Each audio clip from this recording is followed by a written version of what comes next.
بسم اللہ الرحمن الرحیم۔ السلام علیکم۔ آج کل کچھ لوگ بڑے زور و شور سے وویلا کر رہے ہیں کہ کعبہ کے گرد گھومنے سے پہلے کسی غریب کے گھر گھوم آؤ، مسجد کو قالین نہیں کسی بھوکے کو روٹی دو، حج اور عمرہ پر جانے سے پہلے کسی نادار کی بیٹی کی رخصتی کا خرچہ اٹھاؤ، تبلیغ میں نکلنے سے بہتر ہے کہ کسی لاچار مریض کو دعا فراہم کر دو، مسجد میں سیمنٹ کی بوری دینے سے افضل ہے کہ کسی بیوہ کے گھر آٹے کی بوری دے آؤ۔ یاد رکھیں، دو نیک اعمال کو اس طرح تقابل میں پیش کرنا کوئی دینی خدمت یا انسانی ہمدردی نہیں بلکہ عین جہالت ہے۔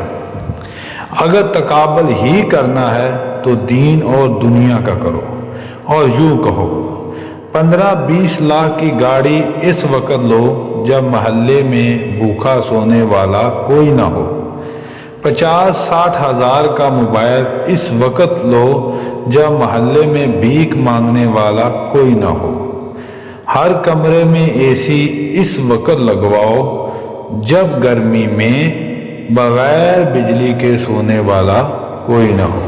آپ اسلامک پرنسپل ٹی وی دیکھ رہے ہیں۔ نئے آنے والے ساتھیوں سے گزارش ہے کہ میرے چینل کو سبسکرائب کریں، میری حوصلہ افزائی کریں اور کمنٹس میں نئے مشاورت سے برانڈڈ کپڑے اس وقت خریدو جب سڑک پر پھٹے کپڑے پہننے والا کوئی نہ ہو۔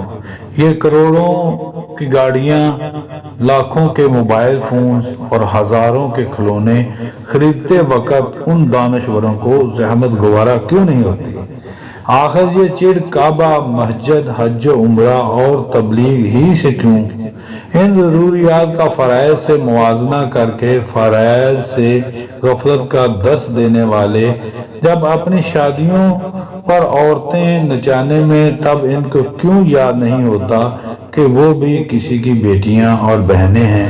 ہزاروں آرام دہ اشیاء خریدتے وقت ان کو غریب کی بن بیاہی بیٹیاں نظر کیوں نہیں آتی ہیں؟